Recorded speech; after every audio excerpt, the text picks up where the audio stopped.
열왕기하 13장은 크게 네 파트로 기록되어 있습니다. 1절에서 9절은 이스라엘 왕 여호아스의 기록이고요. 10절에서 13절까지는 그의 아들 요아스 왕이고 14절에서 21절까지는 이제 선지자 엘리사의 죽음을 기록하고 있습니다. 그리고 마지막은 이제 이스라엘과 아람의 전쟁에 대한 이야기인데요.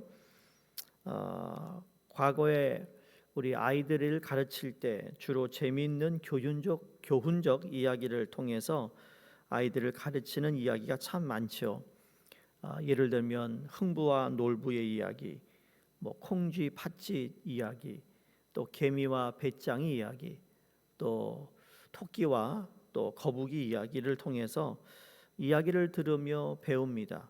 무엇을 배우는가 하면 공통적인 그 대조적인 두 인물들이 등장하는데 이야기를 듣는 아이들로 하여금 무엇이 좋고 그른지 비교하면서 판단력을 키워주는 것이라는 겁니다. 마찬가지로 하나님께서도 이러한 방법을 사용하셔서 성경에 우리에게 대조하게 하시고 그리고 우리 스스로 어떤 선택을 해야 되는지를 알려주고 있다라는 겁니다. 누가 누구 계속 너 A야 B야 그러면 A야라고 계속 가리키는 그런 부모들이 간혹 있습니다. 제가 청소년 사역할 때 보면 그 아이가 고등학교를 졸업하고 대학을 가서도 부모가 이래라 저래라 그럽니다. 그 부모는 자식을 위해서 한다는 얘기지만 그 아들은 판단력이 흐려집니다. 자기 스스로 판단해서 실수도 한번 해보고 시행착오를 통하여서 깨닫는 것이 있어야 되는데 부모가 일일이 간섭을 다 합니다. 그래가지고 대학을 졸업하는데 대학 졸업도 못해요. 졸업할 때가 됐는데 아버지하고 엄마가 졸업식을 간 거 아니에요. 이거 실화예요. 졸업하는 날인 줄 알고. 근데 애가 없는 거예요. 애가 졸업을 안 한 거예요. 엄마 아빠한테 얘기도 안 한 거죠.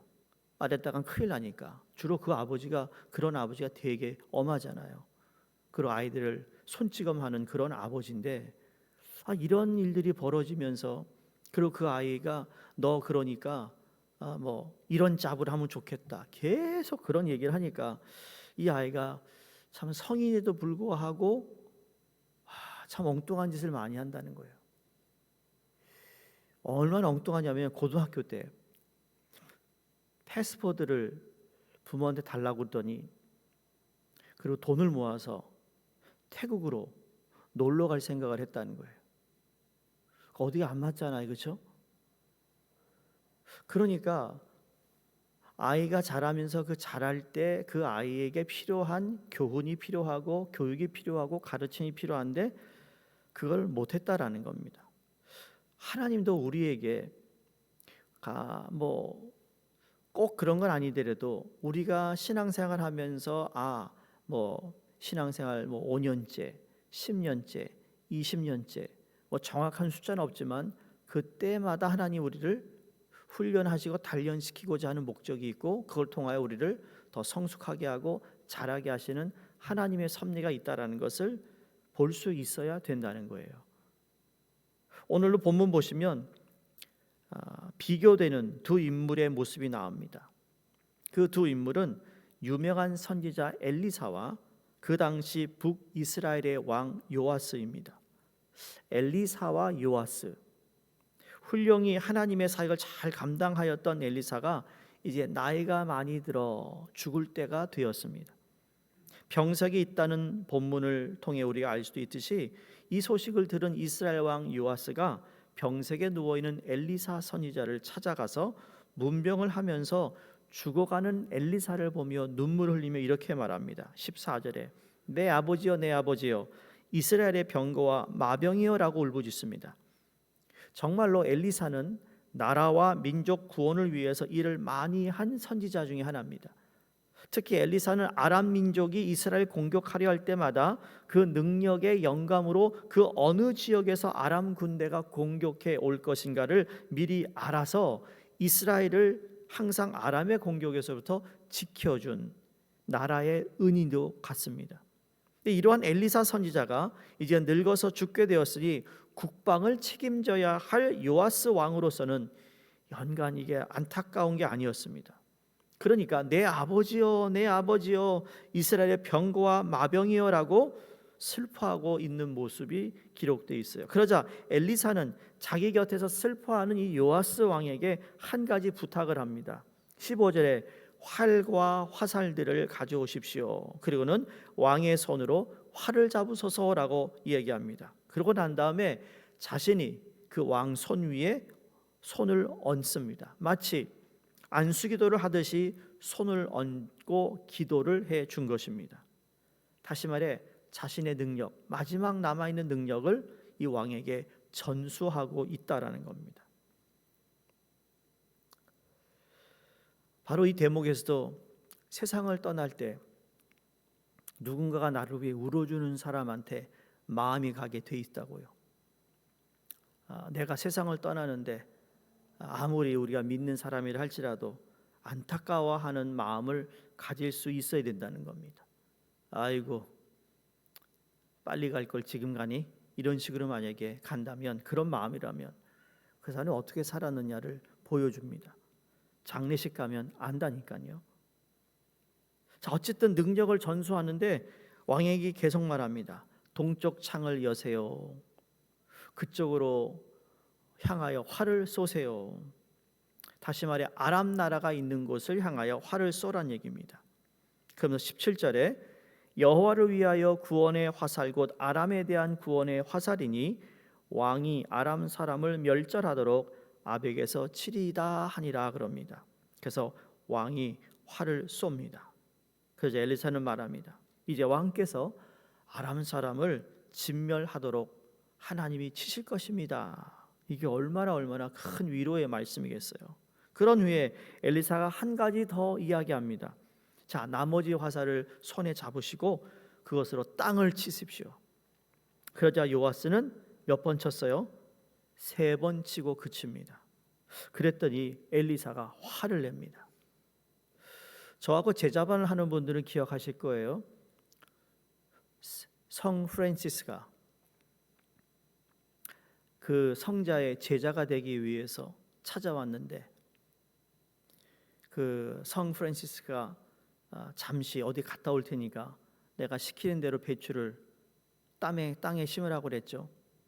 근데 원래 땅에다가 심을 때 배추 머리를 그렇죠, 하늘로 하느냐 뭐 땅으로 넣느냐, 근데 아주 엉뚱하게 성 프란시스가 그들에게 이야기를 하고 갔을 때 그대로 말한 대로 심은 사람과 상식적으로 배추는 그렇게 심는 거 아니다라고 심은 사람과 차이는 뭐 아주 백지와도 같을 수 있지만 백지장과도 같을 수 있겠지만, 그러나 중요한 건 말하는 대로 순종하는 것이 성경에서 우리에게 말씀하고 있는 순종이라는 것을 말씀드리고 싶습니다. 땅을 치라고 했을 때 몇 번 치라고 하진 않았습니다. 나중에 말씀드리겠지만 땅을 3번 친 거 가지고 엘리사가 화를 냅니다. 왜 화를 냈을까요? 오늘 성경을 보니까 한번 5번 쳤으면 앞으로 아람과의 전쟁에서 매번 승리할 것을 3번밖에 안 친 거 가지고 화를 낸 겁니다. 내가 이제 세상을 떠나면 내가 더 이상 도와줄 수 없는 상황이 될 텐데 당신 왕이 이걸 3번 치고 그치는 것이 아니라 5번은 쳤어야 아람군이 쳐들어올 때마다 그들을 무찔릴 수 있는데 승리하는데 왜 3번만 쳤느냐고 소리를 치고 있습니다.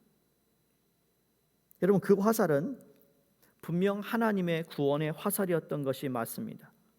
엘리사는 친히 자기 능력의 손으로 왕에게 안수 기도까지 해 주었어요. 이제 요아스 왕은 그 화살로 아람 사람을 진멸하도록 아벡에서 칠 것이라는 이야기까지 했습니다. 그러므로 요아스 왕은 간절한 마음을 가지고 3번만 칠 것이 아니라 적어도 5, 6번 이상, 아니면 어쩌면 엘리사가 그만 치라고 말릴 때까지 계속 간절한 마음으로 마치 아람 군대를 치듯 이 땅을 내리쳤어야 했다라는 겁니다. 근데 요아스 왕은 그의 형식적이고 소극적으로 3번만 딱 한국 사람도 아니고 말이죠, 3-4번만 칩니다. 이것을 성경은 지적하면서 요아스의 큰 잘못으로 묘사하고 있습니다. 도대체 요아스 왕이 무엇이 잘못이라는 것일까? 여러분 궁금하지 않아요? 아니 땅을 치라 그래서 한 번은 쳐도 친 거고 두 번 친 것도 친 거지 왜 세 번 쳤다고 화를 내냐고요. 도대체 엘리사 자신은 지금 무엇 때문에 요아스 왕을 이렇게 나무라고 있는 걸까? 엘리사의 경우에 전에 어떻는지 그 모습을 살펴볼 필요가 있습니다. 여러분 엘리야에서 엘리사로 넘어올 때 열왕기하 2장에 보면 엘리야와 엘리사의 바톤 체인지 나눈 모습이 나옵니다. 엘리사가 보고 소리 지릅니다. 엘리야가 하는 걸로 소리 지릅니다. 내 아버지여 내 아버지여 이스라엘의 병거와 그 마병이여 하더니 다시 보이지 아니하니까 이 엘리사 자기 옷을 잡아 둘로 찢습니다. 열정적인 사람이라는 거예요. 그러더니 엘리야의 몸에서 떨어진 겉옷을 주워 가지고 돌아와서 요단 언덕에 섭니다. 자, 엘리야의 겉옷이 떨어진 걸 가지고 자기 옷을 찢어 버리고 그 옷을 입습니다. 엘리야에서 몸에 떨어진 겉을 가지고 물을 칩니다. 가르쳐 엘리야의 하나님 여호와는 어디 계시나이까 하고 저도 물을 치매 물이 이리저리 갈라지고 엘리사가 건넜다 그랬습니다. 여기서 엘리사가 물을 친 거 3번만 쳤으면 건너갔을까요? 여러분 물에 빠진 사람이 어떡하죠? 한 번 어머나 그리고 많아요? 아니요. 자기가 숨을 쉬기 위해서 엄청나게 발을 굴리고 손을 흔들 겁니다. 그게 친다와 같은 표현일 겁니다. 엘리사가 한 번도 물 위를 걸어가지 못했는데 이 겉옷을 가지고 치니까 거르게 되는데 계속 쳤다는 이야기입니다. 자, 여기서 우리가 또 대조합니다. 엘리사는 엘리야에게 내 아버지여 내 아버지여 이스라엘의 병거와 마병이여 하면서 외쳐 부르는 장면이 나오죠. 오늘 본문의 요아스 왕이 엘리사에게 똑같이 내 아버지여 내 아버지여 이스라엘의 병거와 마병이 하는 장면이 똑같습니다. 자, 이 이야기를 들었을 때 엘리사는 누구를 생각했을까요? 과거에 자기가 엘리야를 불렀던 자기의 심정이 어떠했는가를 다시 느꼈을 것입니다. 예수님을 3번이나 부인했던 베드로가 모닥불 앞에서 어린 여종 앞에서 3번 부인하고 저주하고 그리고 도망갑니다. 근데 예수님은 승천하시고 난 후에 다시 어부의 업종으로 돌아간 베드로의 그 지역으로 가서 밤새 고기를 잡는데 잡지 못해서 거기서 뭘 했어요? 모닥불을 피워놓고 고기를 준비하고 있었어요. 여러분 그 새벽에 아무도 그 해변가에서 모닥불을 피는 사람이 없는데 그 불냄새를 맡았을 때 베드로는 스스로 알았습니다. 그때 자기의 모습을. 여러분 그러한 상황이 우리 가운데 여러 차례 우리가 살면서 경험할 수 있습니다. 근데 그때 내가 어떻게 반응하느냐는 거예요. 그러니까 엘리사는 자기가 엘리야를 향하여 내 아버지여 내 아버지여 당신은 우리의 병거와 마병입니다라는 이 외치는 그 장면을 통하여 자기의 과거의 모습을 상기했다라는 겁니다. 그뿐 아닙니다. 여기에 보면 똑같이 뭐라고 그러죠? 엘리사의 능력, 온전한 뜻을 여기 받아들이는 가운데 요단강을 친다고 했어요. 근데 화살로 땅을 치라. 친다는 이 단어가 같은 단어를 쓰고 있어요. 엘리사의 스승인 엘리야 선지자도 요단강을 건널 때 자기의 능력의 겉옷으로 강물로 이리저리 쳤다고 했는데 그래서 그렇게 해서 요단강을 육지같이 건넜어요. 오늘 본문의 3번째 요아스 왕에게 엘리사는 화살을 주면서 손으로 안수해주고 그 화살은 구원의 살이니 그것을 아람을 진멸하도록 치라. 당연히 요아스는 그 화살을 가지고 땅을 치되 3번 치는 것이 아니라 어쩌면 엘리사가 그만 치라고 할 때까지 쳤어야 했다라는 겁니다. 자, 그러면 오늘 본문에서 그가 어찌하여 이러한 결과를 초래했는지 그 이유를 간접적으로 말씀을 통해 살펴보면 3가지를 발견합니다. 첫 번째, 요아스의 성격에 문제가 있었던 겁니다. 요아스의 성격은 연약한 성격의 소유자였던 겁니다. 끈기와 인내가 부족했습니다. 부분적인 결과로서만 만족해하는 그러한 성격의 소유자였다라는 거죠. 하나님을 향한 일이라는 건, 열정이라는 건 여러분, 될 때까지 하는 겁니다. 여러분, 신앙생활이라는 건 될 때까지 하는 겁니다. 한두 번 해서, 한두 번 누가 무슨 핀잔을 주고 해서 그만두는 게 아니라는 거예요. 오늘날 그러한 모습을 참 많이 봅니다. 잘 교회에서 봉사하다 누가 뭐라고 그러니까 삐져가지고 안 하고 그만둔다 그러고, 도대체 왜 이런 모양, 이 모양이냐고요. 지금 이 왕과 별 차이가 없어요. 그런 사람도 한두 번 치고 말 사람이에요. 쳐봤자 무슨 일이 있대? 그러면 끝까지 해봤어야 되잖아요. 끝까지 경주하지 않고 도중에 포기하여 아람에 대한 온전한 승리를 제한하여 버렸던 것입니다. 우리 역시 인내가 부족하거나 쉽게 만족하여 더 큰 성과를 도중에 포기해 버려서는 안 된다는 것을 우리에게 교훈 주고 있습니다. 두 번째, 하나님에 대한 열심이 없었어요. 이 왕은 요아스가 행했던 일들은 하나님의 명령에 따라 된 것인데, 그 일은 그가 이스라엘 왕으로서 당연히 책임을 짊어지고 다 감당해야 할 일이었으며 동시에 하나님의 뜻을 수행하는 사역이었습니다. 근데 요아스는 그 일에 대한 사명감도 없었고 열심도 없었어요. 이게 하나님께 대한 피조물의 자세가 아니라는 겁니다. 우리는 하나님께서 우리에게 맡긴 일들에 대하여 열심을 품어야 될 줄로 믿습니다. 마지막, 믿음이 부족했어요. 하나님께서 요아스에게 주시고자 한 승리는 완전한 승리였을 것입니다. 그러나 요아스의 믿음은 3번의 승리만을 구하였던 것입니다. 그처럼 요아스의 믿음은 하나님의 온전한 뜻을 받아들일 만큼 그리 크지 못했다는 겁니다. 이것이 그러한 결과를 가져온 가장 큰 요인이라고 말할 수 있습니다. 성도님들, 우리 하나님의 능력은 무한하십니다.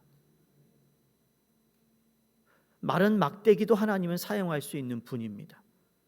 그럼에도 우리들은 우리의 연약한 믿음으로 그분의 능력을 제한합니다. 우리에게 내려지는 축복을 스스로 제한한다는 겁니다. 여러분 하시는 모든 일 정말 기도하고 하시나요? 여러분 하는 모든 일 하나에서 열까지, 그것이 가정일이든 자녀 양육이든 여러분이 사업하는 일이면 모든 것 전하 철두철미하게 하나님 믿고 하고 있나요? 진짜 손을 얹고 기도해 여러분 물어보라고요. 가슴에 얹고. 내 머리 쓰고 말이죠. 사람 쓰고 말이죠. 이 사람이 이용하고 저 사람이 이용해서 내가 원하는 것을 가지려고 하는 건 아닌가요? 우리의 믿음이 더 커지기를 바랍니다. 오늘 요아스와 같은 왕 같은 모습 때문에 승리를 몇 번 우리가 경험한 거 가지고 그런 사람은 으쓱거립니다. 어깨에 힘이 갑니다. 목이 뻣뻣해지는 사람이에요. 왜? 하나님이 승리해 주신 걸 가지고 내가 했다고 생각하는 사람들입니다. 그게 큰 위험한 겁니다. 우리는 죽을 때까지 하나님이 내게 주신 승리를 경험해야 될 줄로 믿습니다. 그리고 그 승리를 하나님이 내게 주셨다는 것도 믿어야 됩니다. 그리고 내가 한 것이 아니라 하나님이 한 것이라고 고백할 수 있기를 바랍니다. 우리의 대장 되시는 예수님은 사단 권세의 홍수에 떠내려가는 이 세상의 뭇 영혼을 구원하시는 구조 대장이 되셨던 겁니다. 얼마나 최선을 다하는가 하면 자기 목숨까지도 바칠 정도로 영혼 구원에 최선을 다했습니다. 사도 바울의 위도한 것은, 여러분 골로새 교회에다 편지를 쓰면서 그리스도의 남은 고난을 내가 이 교회에 뭐라 그러죠? 내 몸에다가 내가 감당하겠다고 합니다. 그리스도의 남은 고난이 있는데 지금 교회가 고난받고 어려움에 있는 이것을 내 목숨을 다하여 내가 이것을 내 몸에 내가 감당하겠다라고 고백했다니까요. 여러분이 주님을 사랑한다면 주님의 몸된 교회를 그 정도로 사랑해야 된다는 겁니다. 내 목숨 다해 교회를 위해 내가 살겠다라고 하는 사람이 진짜 하나님의 사람이요. 그런 분들이 교회의 기둥이 되는 겁니다. 자기 이름 석자 내는 것으로, 그것으로 내가 한다 그러면 그 사람은 틀렸습니다. 이미 틀렸어요. 그런 사람은 기둥이 되면 안 돼요. 기둥은 이 무거운 짐을 다 견뎌야 되기 때문에 그래요. 근데 예수님은 이 세상 올 논의를 위해서, 그래서 여러분 크리스마스가 왜 우리에게 기쁘고 즐거운 성탄이죠? 그분이 우리를 위해 오셨기 때문에 기쁜 거예요. 그래서 이 크리스마스 때 이 크리스마스의 주인공인 우리 그리스도를 우리가 마음에 새겨야 할 이유가 바로 거기에 있습니다. 그분은 목숨까지 버리면서까지 구원에 최선을 다했습니다. 사단의 권세를 제어할 수 있는 예수 이름의 능력을 우리에게 주시기 위해서라는 겁니다. 사랑하는 성도님들, 조금만 더 열심히 일내면 우리에게 분명 하나님 주신 능력이 있음을 믿고서 간절함과 담대함을 가지고 조금 더 열심히 기도하고 조금 더 열심히 전도하고 조금 더 열심히 주님의 일을 해서 과연 요단강 다 건너가며 모든 성읍을 회복되고 아람을 진멸시키는 성도, 그래서 착하고 충성된 종이라는 칭찬받는 하나님의 사람들이 될 수 있기를 주의 이름으로 축원드립니다. 하나님, 저희의 삶이 저희의 삶으로만 끝나지 않음을 일깨워 주시옵소서. 우리뿐만 아니라 자녀들에게, 주변인들에게, 그 누구에게도 영향을 미치는 하나님의 사람들이 되게 하도록 도와주시옵소서. 하나님, 오늘 하루가 내일의 신앙 터전을 견고하게 다져가는 날임을 잊지 말게 하시고 이 시대에 엘리사로 쓰임받는 은총을 허락해 주시옵소서. 믿음을 더하시고 하나님 일에 더욱더 열심히 되게 하시며 하나님, 우리에게 주어진 모든 일을 끝까지 그 경주를 포기하지 않고 달려갈 수 있는 귀한 인내와 또 성령 충만함으로 함께하여 주시옵소서. 감사드리며 예수님 이름으로 기도드리옵나이다. 아멘. 우리 함께 기도하겠습니다. 일본 마크 레이첼 선교사님과 또 히로시마 교회 이상훈 장미숙 목사님, 키르기스탄의 정춘섭 김은희 선교사님 위해서 기도해 주시고 또 오늘 저녁에 있을 또 우리 수요 예배와 또 우리의 건강 모든 것 주님 우리 성도들을 지켜 주시옵소서. 기도하겠습니다.